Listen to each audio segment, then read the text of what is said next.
존경하는 국민 여러분, 그리고 주호영 국회 부의장님과 선배 동료 의원 여러분, 개혁신당 동탄신도시 국회의원 이준석입니다. 오늘 저는 지금까지 이재명 정부의 100일여의 시간 동안에 국민의 한 사람으로서 이해하기 어려운 지점들을 우리 국민들께서 상세히 아실 수 있도록 한번 풀어서 질문해 보도록 하겠습니다.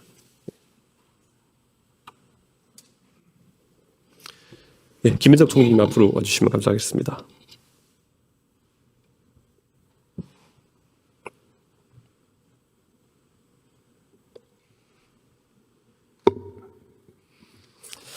예, 총리님, 국정에 정말 고생이 많으신 걸 잘 알고 있고, 특히 외교적 현안에 대응하느라 정부 가계의 관계자들이 정말 고생이신 거 알고 있습니다.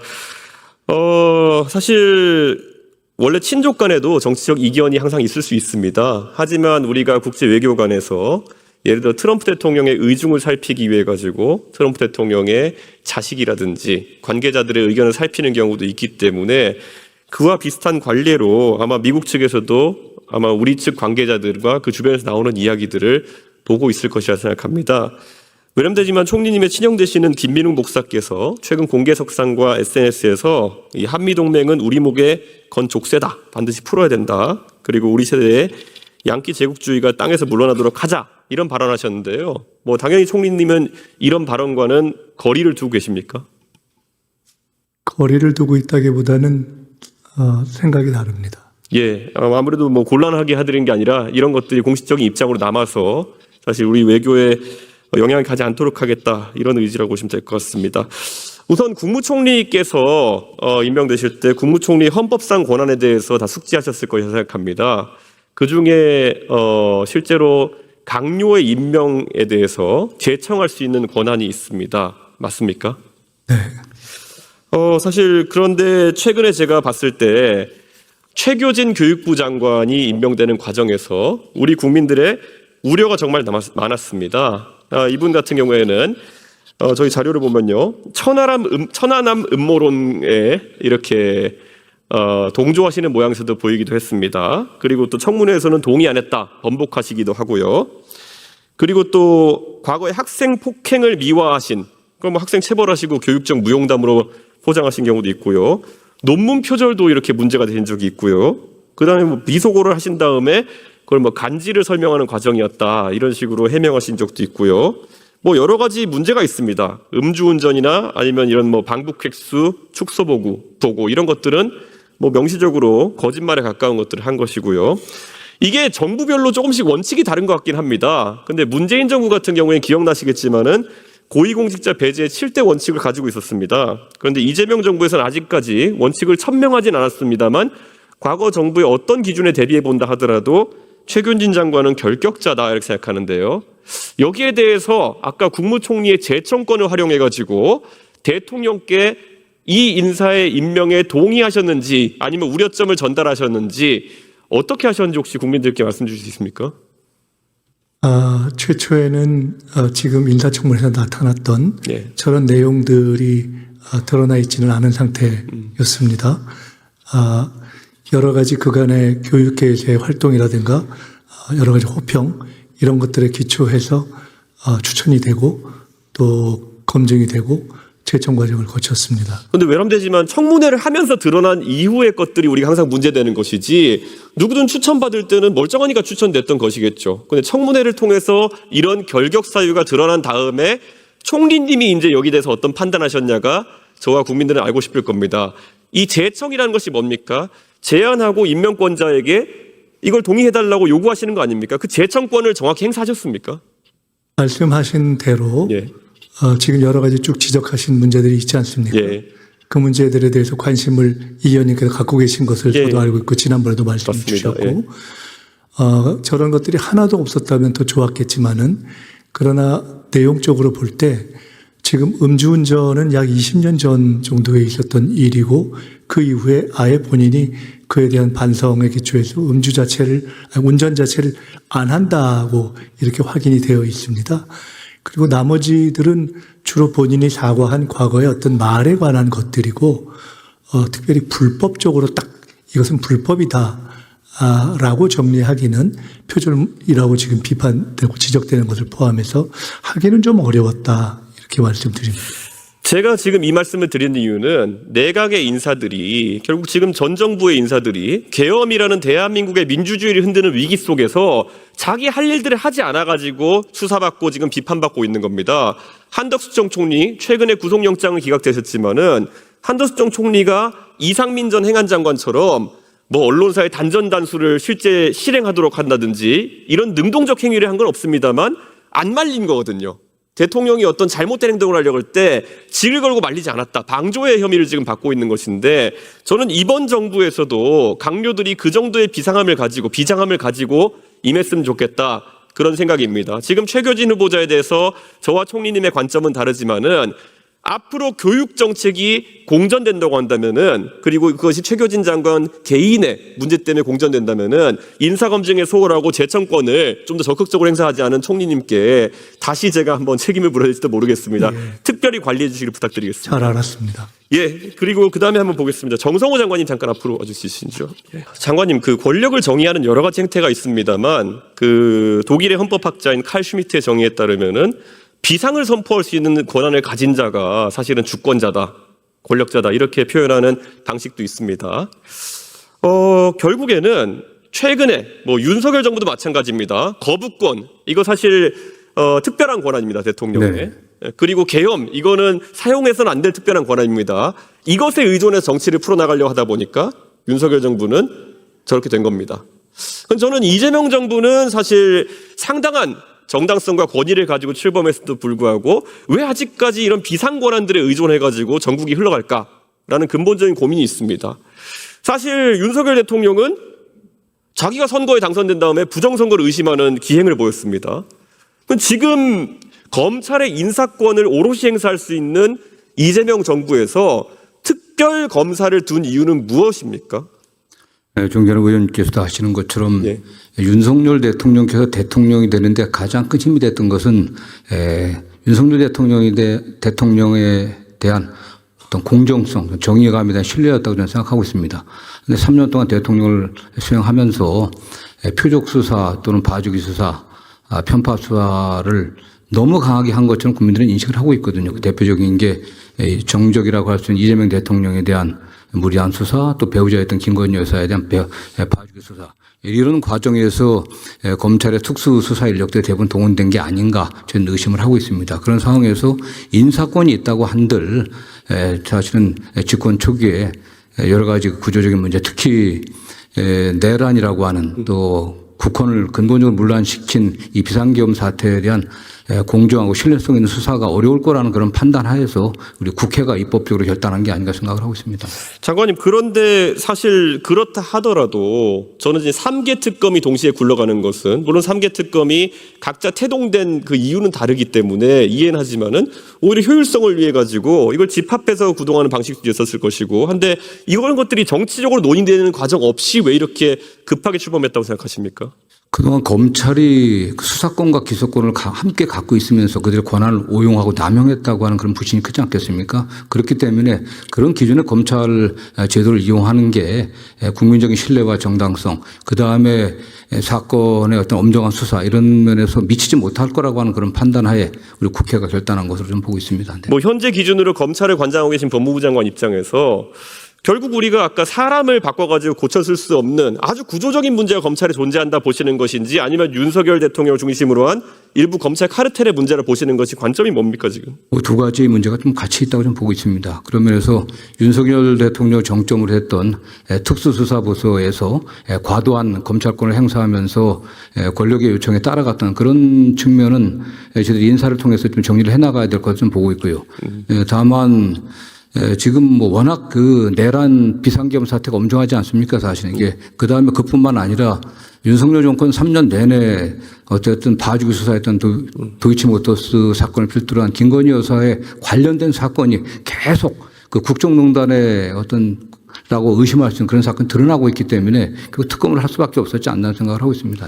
저는 외람되지만은 이게 사람의 문제가 아니라 구조적 문제고 그렇다면은 이게 앞으로 새로 신설되는 수사 조직에서는 그런 문제가 발생하지 않을 거라 속단할 수 없다 이런 생각을 좀 하고 있고요. 과거에 우리가 몇 년 전 되돌아가 보면 공수처에 대해서도 이게 만병통치약인 것처럼 이야기했지만은 정작 국가의 중요한 이 내란 수사, 계엄 수사를 하는 과정에서 한계성이 드러나지 않았습니까? 네네, 그렇습니다. 저는 그래서 지금 이 수사 기소 분리를 골자로 한 이 논의 자체가 좀 더 신중해야 된다 생각하는데 어떻게 보십니까? 뭐 그런 측면도 있고 특히 공수처 관련해서는 공수처가 좀 제대로 좀 설립이 안 됐다고 보고 있습니다. 수사 인력도 매우 미약하고 공수처를 물론 독립기관이라고 하지만 행정권의 일부인 수사권을 행사하는 기관인데 어떠한 통제나 간섭을 할 수 없는 그런 구조로 되어 있습니다. 그런 문제도 좀 있고 그렇기 때문에 향후 국회에서 좀 논의가 좀 필요할 거다로 좀 보고 있고요. 네. 사실 검찰이 갖고 있는 수많은 내재적 문제가 특검의 수사에도 지금 존재할 수 있다는 지적은 계속 있어 왔습니다. 네네. 수사 기소가 함께 있는 것과 함께 아까 말했던 관리 감독권이 사실 부재한 상황이기 때문에 오히려 여권에서도 지금 수사하는 모습 보면 놀라는 지점들이 있을 거다. 저는 그 생각합니다. 저는 그런데 지금 사실 비상의 연속이 결국에는 헌법 체제의 불안전성을 갖고 있다 이렇게 보거든요. 아까 제가 예시로 들었던 칼 슈미트라는 사람은 이것을 권력의 핵심이라 봤는데 과거에 우리 독재라고 일컫는 군사정부 시절에도 계속 비상을 걸었던 겁니다. 결국 거기에 대해서 뭐 북한의 침입 이런 얘기를 하기도 하고요. 뭐 산업발전을 위해서 비상을 걸면서 국민들에게 자신들 독재를 합리화했던 건데 그런 의심 받지 않기 위해서라도 빨리 평시의 체계로 돌아갈 필요가 있다. 그런 생각하는데 동의하십니까? 네, 그렇습니다. 네. 예. 그래서 지금 제가 또 인용하고 싶은 건 결국 로마의 공화정에 독재관 제도라는 것이 있었는데 그 당시에 킨킨나투스라는 사람이 6개월 임기의 독재관을 맡아가지고 15일만 한 다음에 일 다 끝났다 한 다음에 그냥 떠나버렸습니다. 그래서 저분이 사실 그런 어떤 공정의 화신처럼 추앙받고 미국의 신시내티라는 도시의 이름까지 저 사람 이름 따서 붙일 정도로 유명해진 건데요. 저는 이것을 아마 특검과 우리 또 수사권 조정이라는 걸 총괄하시는 장관님께서 좀 참고하셔야 되는 것이 아닌가 생각합니다. 예, 알겠습니다. 네. 예. 그러면 그 행안부 장관님 잠깐 부탁드리겠습니다. 예, 장관님 지난번에 제가 국회에서 반우스갯소리로 대한민국의 가장 큰 수사기관의 장이 되셨습니다. 이렇게 말씀드렸는데 우리 국민들께서 수사기관의 장으로 인식해도 되겠습니까? 수사기관의 장은 네. 따로 있고요. 예. 예. 저는 그 행안부 장관일 뿐입니다. 경찰의 행정적인 면을 행안부 장관이 지원하는 것은 맞습니까? 행정적인 면에서부터 많은 부분이 독립적으로 행사되고 있습니다. 예, 저는 좀 적극적인 그런 행정을 좀 해주셨으면 좋겠는 것이 정책을 대행해주고 있는 뭐 이런 정도입니다. 예, 지금 사실 수사권 조정이 되면서 상당한 수사의 양 자체가 지금 경찰로 이관되어 오고 있고 아까 존경하는 곽규택 의원님의 질의나 여러 곳에서도 그런 경향성이 드러나고 있습니다. 예, 아까도 말씀드렸지만 이게 중수청이 경찰 안으로 오는 것이 아닙니다. 예, 맞습니다. 예, 알고 있습니다. 근데 일반적인 우리 국민들이 접하게 되는 경찰의 수사를 놓고 우선 말씀드리자면요. 결국 뭐 어느 특정 지역에서 특정의 범죄가 많이 발생하지 않는다 그랬을 때는 인구 비례 경찰관 수가 항상 문제가 될 것이다. 저는 그렇게 생각합니다. 동의하십니까? 네, 무슨 뜻인지 알고 있습니다. 예, 지금 제 지역구인 경기 화성의 동탄경찰서의 관할 인구가 60만 명 정도 됩니다. 그런데 경찰관 정원이 475명 정도 됩니다. 그래서 경찰관 1인당 담당 인구수가 1266명에 달하고 있습니다. 그런데 이는 전국 평균 약 400명에 비하면은 3배 정도 많은 인구를 경찰관 1인이 담당해야 되는 상황입니다. 최근에 동탄경찰서에 대해 가지고 수사 미진이라든지 여러 가지 이유로 희화화하는 그런 기사들도 있고 커뮤니티상에도 화제가 되고 이랬는데요. 사실 이 행정적으로 경찰을 봤을 때 다른 곳보다 3배의 인원을 관장해야 되는 경찰관들이 있다면은 그렇게 조롱의 대상이 되거나 타박의 대상이 되기보다는 적극적으로 인력 재배치를 통해 가지고 이들이 일할 수 있게 해줘야 되는 거 아닙니까? 예, 지금 그 의원님께서 가지고 있는 통계는 올 초의 통계인 것 같고요. 그 사이에도 한 5, 60명 정도가 증원이 된 것으로 알고 있습니다. 50명 증원했다고 하지만은 예, 적다고 생각합니다. 비슷한 인구인 그 서울 송파경찰서 같은 경우에는 동탄경찰서에 비해 2배의 정원을 가지고 있다고 지금 알려져 있습니다. 그렇기 때문에 사실 격차가 매우 크고 이걸 50명씩 뭐 이렇게 조정하기에는 굉장히 시간이 많이 걸리기 때문에 인력 재배치에 대한 새로운 기준을 마련해야 되는 거 아니냐 생각하는데 어떻게 생각하십니까? 예, 그 합당한 말씀이신 걸로 보여지고요. 그 인력 재배치 부분에 대해서는 이게 또 다만 하루아침에 이루어지기가 어려우니까 이것이 이제 좀 단계적으로 배치를 늘려갈 수밖에 없다는 현실적인 사정도 이해해 주시면 고맙겠습니다. 저는 그래서 이게 사실 단순히 치안 문제뿐만 아니라 지금 현 정부에서 역점을 두어 추진하는 수사권 개혁이라든지 이런 것에도 큰 영향을 미칠 수 있다. 사실 교통지도나 아니면 경비 같은 경우에는 그 해당 경찰서에서 문제가 크게 되지 않았지만은 수사 과정에서 하나의 수사관, 하나의 경찰관이 너무 많은 수사를 떠맡다 보니까 부실 수사 논란 같은 것들은 계속 있고, 이건 피해자가 발생하는 구조이기 때문에 적극적으로 여기에 대해서 대책을 세워야 된다 말씀드리는 거거든요. 네, 맞습니다. 그래서 2배 정도 이거 차이 나는 건 너무 심하지 않나. 그리고 서울시의 자치구들 같은 경우에는 동네가 연담화되어 있기 때문에 그 경계선마다 뭐 경찰들이 어떻게 상호작용할 수 있겠지만, 이런 경기도나 지방의 경찰서 같은 경우에는 인력이 부족하면은 말 그대로 치안 공백과 수사 공백이 노정될 수밖에 없는 상황이기 때문에 조금 더 적극적인 이런 대처를 부탁드리고 싶습니다. 네, 장관님. 화성시의 경우는 이번에 이 행정구를 4개 설치하게 됩니다. 인구가 100만이 넘어서면서 특례시가 되었고요. 그래서 그 행정구역의 변경과 이런 것들을 종합적으로 고려해서 그 경찰 이 관서의 확충, 또 인원의 확충을 종합적으로 기획을 해야 될 단계에 이르렀다고 판단합니다. 예, 좀 관심 부탁드리겠습니다, 장관님. 예, 네, 감사합니다. 총리님 잠깐만 다시 한번 또. 총리님 그 각 부를 통할하시면서 그 국무회의를 주재하시기 때문에 한번 이걸 여쭤보고 싶습니다. 지금 정부조직법이 올라올 겁니다. 근데 정부조직법에 따르면은 지금 환경부나 방금 전에 행안부 같은 경우에는 상당한 업무 분장의 조정이 있는 것으로 보입니다. 동의하십니까?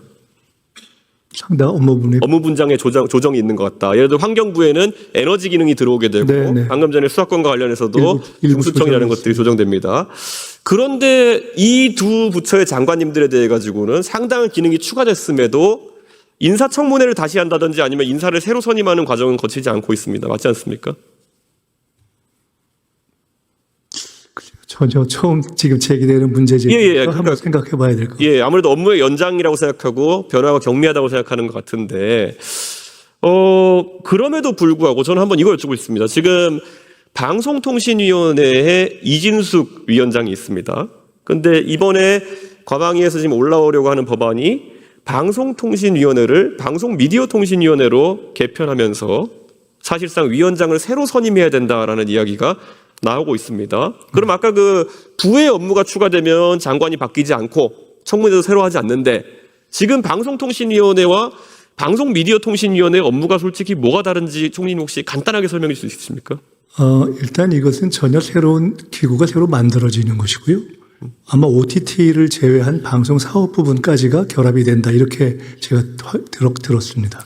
제 개인적인 생각으로는 에너지가 환경에 추가되는 것보다는 경미한 변화가 아닐까라고 생각하는데, 저는 그래서 이 방송통신위원회가 방송미디어통신위원회로 개편되는 과정에서 사실 업무의 영역이 지금 있던 거에 비해서 크게 변화가 있다 보지 않습니다. 일부 정보통신 기능이 더 넘어오고 과기부에서 넘어오는 것 외에는 큰 변화가 있지 않고, 다만 이제 위원 선출 방식, 위원장 선출 방식에 대해서 법에 새로 규정되는 부분이 있는데요. 이렇게 하다 보니까 이게 진짜 어떤 위원회 조직의 새로운 업무 분장이 필요해서가 아니라 말 그대로 정권의 불편한 인사인 이진숙 위원장을 교체하기 위한 위인 설법 같은 것 아니냐라는 지적이 나오는데 어떻게 생각하십니까? 이진숙 위원장 때문에 조직을 막 새로 만들어야 될 정도로 그렇게 비중 있게 보고 있지는 않습니다. 이진숙 위원장에 대해서 여권 인사들의 발언이나 이런 것들이 강하고 실제 정치적인 이런 사안이라고 많이 인지하고 있는데, 저는 적어도 이 방송미디어통신위원회라는 것이 새로운 조직으로 기능하기 위해서는 적어도 정부 측에서 설명을 좀 더 해야 된다 봅니다. 어떤 업무가 추가되었는지. 지금 총리님 말씀하시기로는 OTT 정도의 기능 정도가 이관된 것으로 안다, 이렇게 그것을 말씀하셨습니다. 뺀 방송사업, OTT를 뺀. 네, OTT 뺀 방송사업 정도만 이관되었다고 말씀하셨는데, 이런 것들이 국민들이 봤을 때는 뭐 그리 차이가 나지? 이렇게 할 수도 있기 때문에 좀 더 정당성을 부여하기 위해 설명을 강화하셔야 된다. 저는 네, 그런 생각하고 하겠습니다. 있습니다. 예, 형님 감사합니다. 예, 존경하는 국민 여러분, 오늘 질의를 통해서 저는 대한민국의 민주주의라는 것은 비상을 벗어나서 안정적인 체계로 돌아갈 수 있을 때 다시 한번 회복되는 것이다, 이렇게 말씀드리고자 했습니다. 위인 설법이라는 비상 체계를 더 이상 가동하기보다는 형식 체계로 대한민국이 돌아갈 돌아갈 수 있도록 하는 것이 우리 입법부의 역할이라고 생각합니다.